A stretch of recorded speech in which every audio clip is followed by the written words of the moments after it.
What up, Chop and Brew party people? What you know about mashing in a pastry blonde with actual chunks of king cake in the mix? Cake for cake, baby.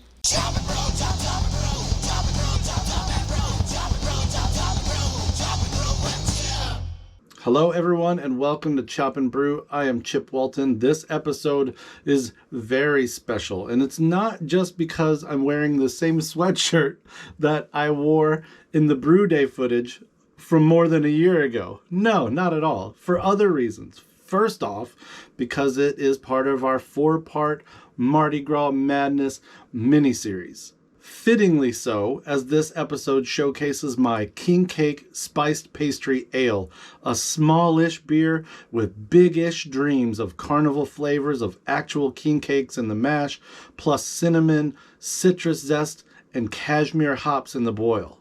Second, as you'll see, it was little baby Jonas Walton's first brew day back on a brutally sub-zero St. Paul day in February 2021, which, looking back at the video over the past week, has really warmed my heart and blown my mind to think about how much he's grown in that time.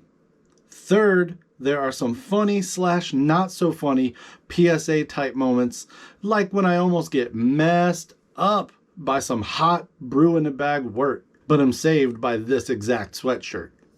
Most importantly, the end result was a really fun beer that fueled Carnival season 2021 for me, Elsa, and the family, and I hope the video makes your Mardi Gras 2022 all the more festive. On the other side of the title card, we'll get into the inspiration, the recipe, and the brew day. Before we get to chopping up these king cakes, I gotta let you know that Chop and Brew is happy to have the support of Imperial Yeast. For this brew, I used a starter of Kaiser, which is Imperial's German alt beer ale strain, because I wanted something clean, low on esters, that would let the malt and spice flavor shine and turn around fairly quickly. More info on Kaiser at imperialyeast.com. And shout out, as always, to our Patreon party people. They keep the crew of Chop and Brew floats a-rolling down the parade route. Join them at patreon.com/chopandbrew.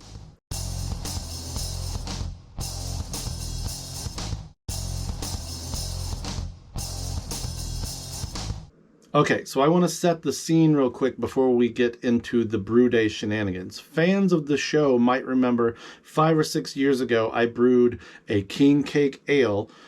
No king cakes were harmed in the making of that beer.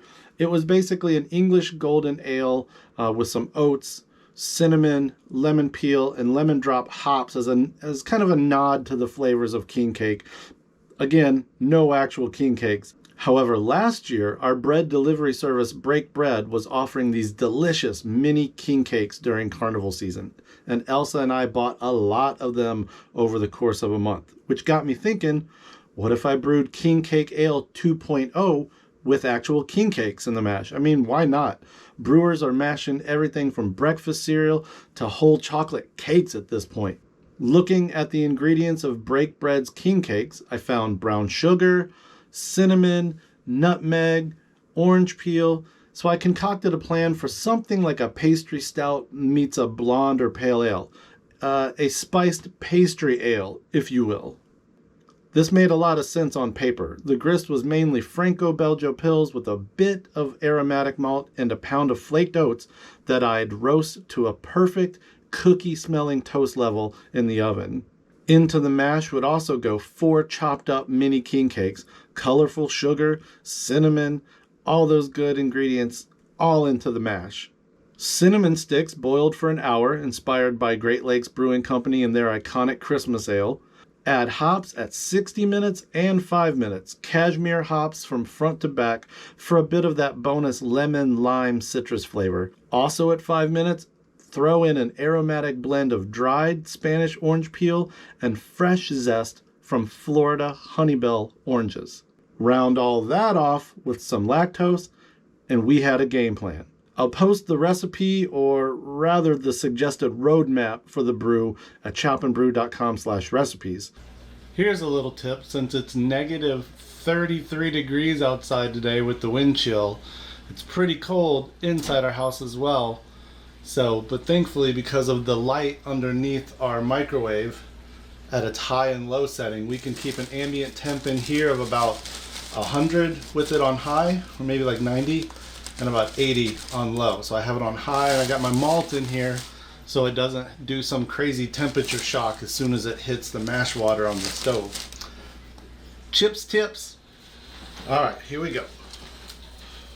Our strike water is about 166.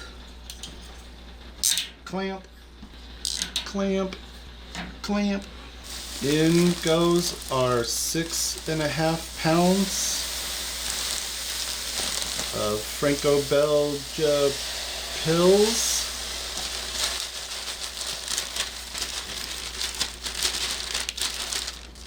An aromatic. Or no, 6 pounds. 6 pounds.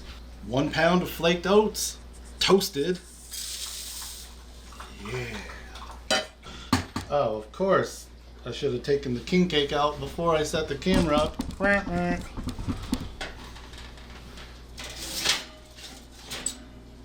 Oh, but then I would have missed that shot. What up?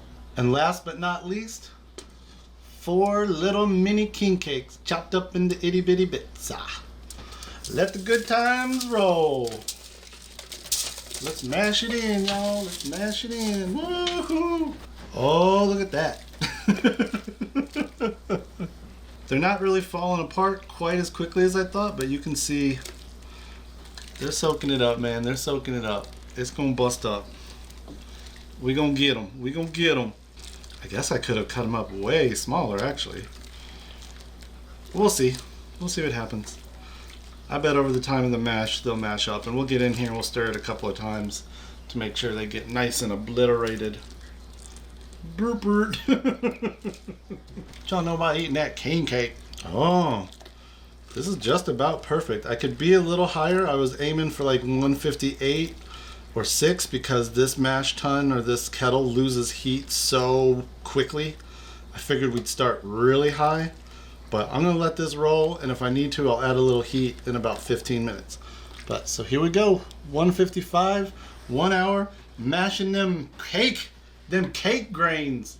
I'm recording this little piece almost more for myself, just because I don't take very good notes and I want to be able to remember this. So the formula for the amount of grains I have, 6.5 pounds, the formula for water that you want for a brew in a bag, said that I should have 5.3 gallons of water. So I put that in and started heating it, but then I realized this is such a thin mash because there's not that much malt. I didn't want it to be like a super thin mash. So what I did is I took 2 gallons of that 5.3 and I took it out and I put it over here to heat up to basically near boiling. Actually, I should get that going again. Hold up. The point there is this will help this maintain temperature a little better because it's a somewhat thicker mash. I want it to be a really gummy, gutty beer as well, so I want it to be a thicker mash. And even though brew in a bag is theoretically a no sparge technique, I usually always do some kind of what I call like a hand sparge, where I run some water over the bag as it's draining. So we're still getting the same amount of water, I'm just kind of dividing it. Plus, this kettle is really thin walled, so it'll most likely lose temp as we go. So if I have this water near boiling, I might just dose it in order to keep that higher mash temp. So there's a couple reasons why I did it. 155, I'm gonna get this water up to near boiling, and it'll either be my rinse water or my water to just bring this, I don't bring it to boiling, I keep saying that. I'm gonna bring it to like 170, 180 actually. Almost like our mash out temperature. I don't know why I'm doing so many air quotes this morning. I think it's because the Cafe Du Monde coffee got me lit, y'all. Look, y'all, I found the baby in the king cake. Whoa! Happy Mardi Gras, JoJo! Happy Mardi Gras, chop and brew people! Look at this crazy cake beer, homie. Ooh, cake! Watch your hands. Ooh, cake beer. Mmm. Yeah, look at that cake beer, baby. Yeah. Smells good, baby. Charlie's like, I want to see the cake beer. He doesn't like being close to the kettle though. He gets nervous. Look at the cake beer, Charlie B. Whoa, mister. Charlie, look at that cake beer. I promise I'm not going to put you in the cake beer. But look at it. He's like, nope, I have nothing to do with this cake beer. Oh yeah, look at that. It dropped like a rock. I told y'all that could happen. What the heck? Alright. All on a Mardi Gras day, that mash temp was slipping away. All on a Mardi Gras day, that mash tun was filled with king cake. All on a Mardi Gras day. Ah, that's hot. It's hot. Be careful. 165 degree water on your hand. All on a Mardi Gras day. You think he'd be smarter and wear some gloves on, man? All on that Mardi Gras day. It didn't do much. Didn't do too much. Instead of burning my hand up, I'm gonna take the pot and just kind of pour it. Alright, let's see what that gets us. This is back to what I was talking about. Now you see how much thinner this mash is as we add more and more water. We're diluting the party. Well, you can tell by the color though, it's definitely that aromatic malt in this cake. I think the caramelized cinnamon and sugars in that cake is making a little darkness. People at home are getting bored. Might not have as much hand sparged water after all. And now this boat is getting full. There we go. Got it back up to 155, barely. To heck with it, I'm just gonna pour all that in. Bye. Now we're back up to the original 5.3 gallons. Glad I did it that way though. Aren't you glad, Elsa? Yeah. You're like, come hold this baby. That'll make me glad. When you get done seeing what's about to happen here, you might ask yourself, is homebrewing really worth it? So the problem here is the mash thus far is like 9 bricks, 1036. That's not what we're looking for, but we're not going to get there probably by just waiting. So I'm going to pick up this bad mama jam. Shit. Nope. Nope. God. What happened? Did you spill? God. Glad that was rolling. Brewing's fun. Brewing so much. I didn't think about how high the level was, and it just splashed all over me. Are you okay? Did you get burned? No, because I have my sweatshirt on. I didn't get burned, but I don't know how I'm gonna get it up. I need to get it in here. I can't see what you're pointing at. I know, I'm talking more to myself. Okay. I need to get it in here to drain because it won't fit in our sink, and I don't trust it to drain on our stove without leaking off to the side. But I don't know if I'm strong enough, honestly, to get it up and over. Alright, I know what I'll do. And this was stupid. I should have just done this on the floor. Alright, I'll be right back, y'all. I gotta clean up the floor before I can proceed. Just put it down. Oh, there we go. Excuse me. Excuse me again. Bloop, bloop. I'm telling you, man, my process is so efficient. Alright, look at that. Messy, messy. Looks like a bowl of cereal, y'all. So as I was explaining to Elsa and to myself, the reason I'm doing this is because this kettle won't fit in our sink, and I want at least some kind of splash zone, catch zone to catch this this wort, because I don't want to just sit here and hold it. Out in the garage, I would have a pulley system, but here I do not. So we're gonna let it drain like this for a second. I'm gonna slide this guy under. There we go. Concern is a lot of times when doing this, the wort will kind of like go over the side of the kettle, and if that were on our stove, that's no good. Since the 8-gallon kettle doesn't fit in a sink, that's no good.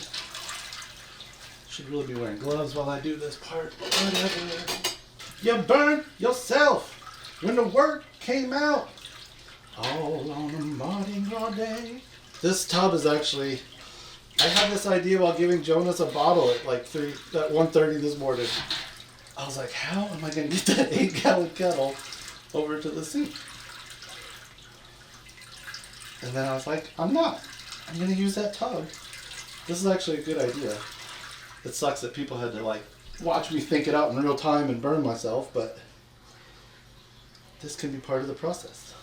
All right, here's the deal. It's turning into quite a classic cluster of a brew day. So after getting the wort moved over by hand from the 8-gallon kettle, I'm now at about 4 2/4 maybe, 4 1/4 in this big kettle, and almost 1.5 gallons over here. So we definitely have way too much water in the formula, which is why we had the super low mash gravity. I'm not even going to get into the two formulas that I tried to like cross, but so now I can do one of two things. I can either make a 3-gallon beer as planned with this and just take whatever gravity we get, maybe hit it with some Pils DME, and then just brew a wacky side beer over here, or I could boil this and get it reduced and then add it to that. I really don't know what to do, because then you have to be like, what about the hops that are all supposed to go into one? I don't know. But that's the deal so far.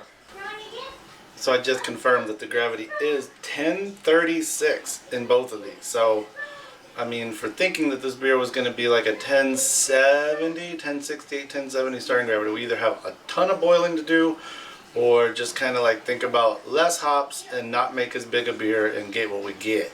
A quick PSA for brew safety. That was really stupid of me to try to move this 8-gallon kettle with the malt over to this and thinking I was going to get it up and over, and when I tipped it up is when the mash came up. It hit this sweatshirt, got it all mashy and wet, but like just to show that like I could have gotten really messed up, because it get through the sweatshirt onto the shirt. So if I had only been wearing a t-shirt on this brew day, I probably would have had to put your shoes on and go to the hospital. As my brother George would say. Put your shoes on, we're going to the hospital. So, y'all, safety first. I should have planned on doing that on the floor the whole time. Or better yet, stop homebrewing. Go buy some beer. And it's about an hour later. I put everything on pause because I had to run up to Target. And I kind of wanted to clear my head. And I think what I'm going to do is kind of stick with the original plan and not let the low gravity throw me off. I originally wanted a pre-boil gravity of about 1052, 1053. So what I'm doing, I'm just boiling these separately. And as this boils down a little bit, I'm taking some from there because it's easier for the smaller quantity to boil, obviously. My goal is to just get some kind of equilibrium between the two of them being 1053, and then get them all in there and then call that start a boil, because the plan was always to boil this 90 minutes anyway. Now it's just going to be much longer. So when that beginning of boil actually starts, I'll put the cinnamon sticks in here, we'll do the hops, and then we'll start all of our additions. But for now I'm just kind of in a holding pattern, waiting for a whole bunch of boiling, and it smells awesome. It literally smells like cinnamon rolls in here. I came in from Target and was like, dude, it smells like a bakery up in here. Ooh, look. Not too close because it's hot. But look at that nummy. Ooh, cinnamon toast crunch. Oh, you don't know nothing about that, youngster.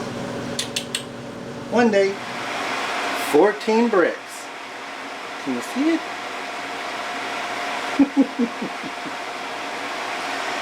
14 bricks on the left. Baby's first brew day.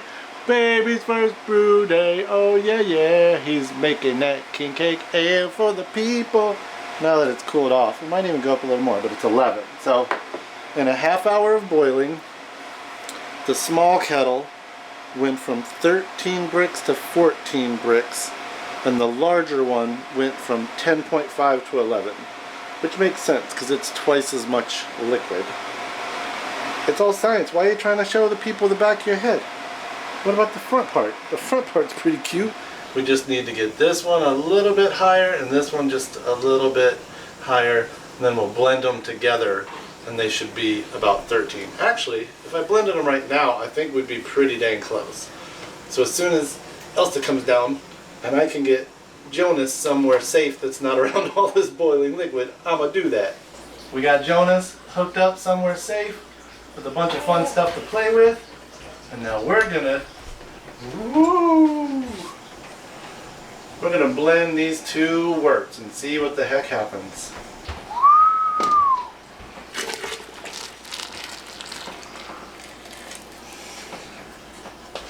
Woo! So after however long it's been a couple hours of brewing or of boiling. We're finally down to one pot. This is a 5-gallon pot, so that's at about 4 gallons. This might work out really close to what I had always expected. So now we need to take one more gravity reading. So after all the fussing and the fighting, we landed just about exactly where I had planned to after we originally drained the bag. So we're at 13. This has always been my starting gravity or my pre-boil gravity. So now I'm going to start treating this like we originally planned with a 90-minute boil. Start the hops and the cinnamon sticks at 60 and treat it like a regular beer from there on out. Oh my gosh! Now that all the volume's in one kettle, it's having a little hard time getting back up to a vigorous boil, but I think we're pretty much there. I'm going to go ahead and add a ½ ounce of cashmere. See if maybe that also helps it get up to a boil. As you see, cashmere says it comes with lemon, lime, peach, and melon. So I kind of thought those would work well in a beer that's going to have a big orange peel and orange zest presence as well. Add a little bit of lemon, because I do believe some people's king cakes are actually made with like lemon peel instead of orange peel. So just kind of double down on that citrusy goodness for the king cake vibe. Taking a cue from my conversation with Michael Williams from Great Lakes about their Christmas ale and looking at homebrew recipes that he kind of said the brewery signs off of, they actually boil cinnamon sticks for the equivalent of 60 minutes on a homebrew scale, 2 sticks for 5-gallon batch. So I'm just going to put in 1 since this is only going to be a 3-gallon batch. If I think it needs more cinnamon, I will use some Penzeys cinnamon either in secondary, or not secondary, kind of in whirlpool or even in fermentation. But I'm eager to see this. I never thought about actually boiling a cinnamon stick like that. You know what? Chip Walton's bad at leaving good enough alone. We're going to go ahead and put 2 in there. It's a beer that's supposed to taste like a cake that tastes like cinnamon. Why not? Some people watching this might just say, why didn't you take the 8-gallon kettle outside and boil the whole thing and save yourself all that crazy trouble? The problem is, it's negative 13, feels like negative 40 or something like that outside. As you can tell by how fogged up our windows got because of the like 3-hour boil happening in the kitchen. But we're having a good time inside. We got a cute baby chatting it up over here. Got beer brewing. Life's good, right, Jonas? Life's good, right, Elsa? Yeah. Yeah. Yeah. Yeah. Here I have prepped my 5-minute addition. ½ ounce cashmere, 1/4 ounce dried orange peel, tablespoon, basically 2 Honeybell oranges worth of fresh, and it smells lusciously orange, lemon, lime. It smells like some awesome citrusy fruit puree when you smell this. So I'm really excited about this combo. It smells like an orange Julius tastes. Huge orange citrus punch. In the end, what I got was an OG 1075 wort that fermented to 1035. Of course, that's a higher than usual final gravity, but you have to remember that the pastry stouts I was inspired by finish sometimes in the 1030s, even the 1040s. So granted, they also start out at like 1100 plus and have a boatload of alcohol. This beer was more tame in its ABV, only about 5.2%, but it had a very cakey, dessert-like body and mouthfeel. So it won't surprise you that a year later I have none of the beer to show you and to do tasting notes on, but I can relay a few notes that I gathered while it was on tap. The big takeaway is just huge orange, like an orange soda, almost like a tropical dessert drink. The cinnamon was present, but the beer definitely went beyond king cake flavors into an almost orange crush, citrusy barley pop kind of thing, which most people I shared it with agreed was delicious and fun in its own right. So was it spot on for those classic king cake flavors? Maybe not so much, but as we just learned from the big book of king cake interview last week on Chop and Brew, Matt Haynes and I were discussing how at this point in king cake's evolution, it's kind of no holds barred. There's obviously a tradition, but then there's all the flair that anybody else wants to bring to it. So I think the cinnamon and the bready richness alone were a nod to king cake. But that orange overload was just a plus, especially at this time of year in the upper Midwest when we're desperately awaiting spring and summer. That beer literally was like a sip of sunshine in a pint glass for me. It was just, it radiated orange zest, oil, flavor. I wish I had some right now, but I don't. But as we draw near to Fat Tuesday 2022, I want to wish you all a wonderful Carnival season and a very happy Mardi Gras. We've got 2 more episodes coming up for you in the next week as part of this Mardi Gras Madness series. The first one is a quick beer review, a 3-minute beer review, or as I like to call them, a not-so 3-minute beer review on Oscar Blues' Death by King Cake, which is an amazing king cake inspired craft beer. And then after that, our grand finale is a tasting notes interview with Mitch Gritman. He is the brewer owner of Zony Mash Beer Project in New Orleans. We're going to line up 3 New Orleans inspired Mardi Gras beers. He's going to talk us through them. You're going to get some really awesome pointers on brewing everything from a real pastry stout to an imperial fruited sour and even a hurricane inspired hard seltzer. Oh yeah, spike seltzer. It's coming up, y'all. Stay with us. Let the good times roll. Keep them rolling. Chop for chop. Brew for brew. Brew, brew, brew.